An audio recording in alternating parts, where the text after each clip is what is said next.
Tabako. Hi guys, welcome back to my channel. Today's video, ipakita ko sa inyo guys yung aming bagong customer na naman na bata. Kasi may nag-request sa akin guys na pwede ba daw yung bata, nag-chat sa akin na pwede ba daw yung bata i-protein. Kaya itong video guys, pwede kong i-share sa inyo na ang bata, pwede siya i-protein yung bata. Yung kulot na kulot guys, pwede natin siyang i-protein. Pwede natin i-stretch. Yan.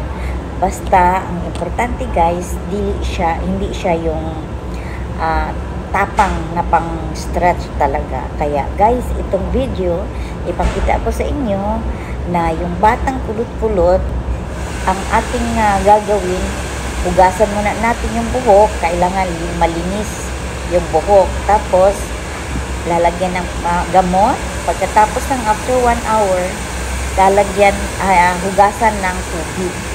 Pagkatapos guys, i-blower mo, patuyuin. Pagkatapos, i-ceramic. Pagkatapos ng ceramic guys, planchahin yung buhok, diba? Yung ceramic plancha yun. So, i-ceramic siya. Pagkatapos guys, hugasan mo siya ng tubig at lagyan mo ng mask para makita kung ano ang result ng protein natin. So, yung protein na ipakita ko sa inyo, yung protein na Olinka. Kung Olinka guys, the best yun, especially sa mga bata kasi mild lang. Kaya guys, ito ipakita ko sa inyo yung mga ginagawa namin na protein doon sa mga bata. Okay? Okay guys, ito pakita ko yung video guys ha. Okay.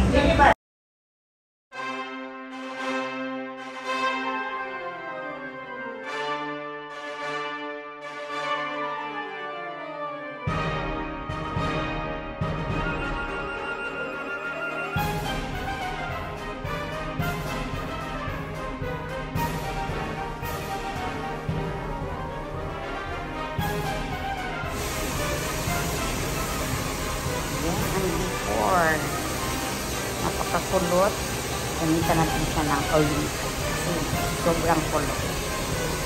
Okay.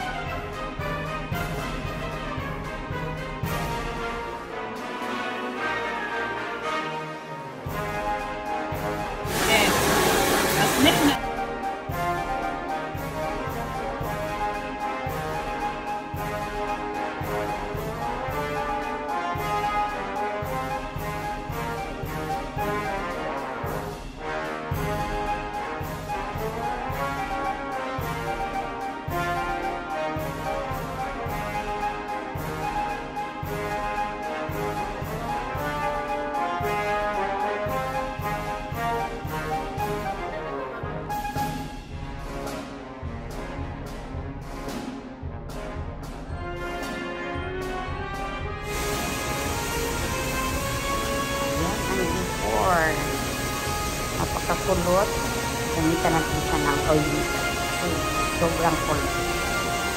Okay.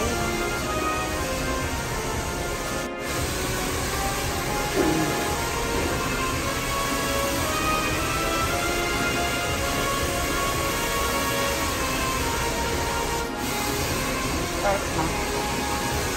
Kasi dapat planta talaga yan siya. Kasi napakakulot. Hindi lang pwede blower at saka ceramic. Okay, start na tayo. Yan, dito sa kabila.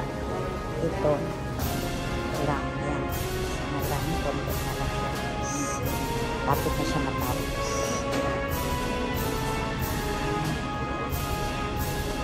Yan.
Hi guys! Welcome to my channel. Guys, yan po yung finished product ng aking Olenka. Yan po. Yan siya yung aming bagong customer. Batang-bata pa yan siya guys. Kaya yan ang result ng kanyang Olenka. Okay? Napaka-enjoy niya. Happy siya sa kanyang buhok na napakaganda. Okay, thank you for watching guys. Don't forget to like, share, and subscribe my channel. Bye-bye.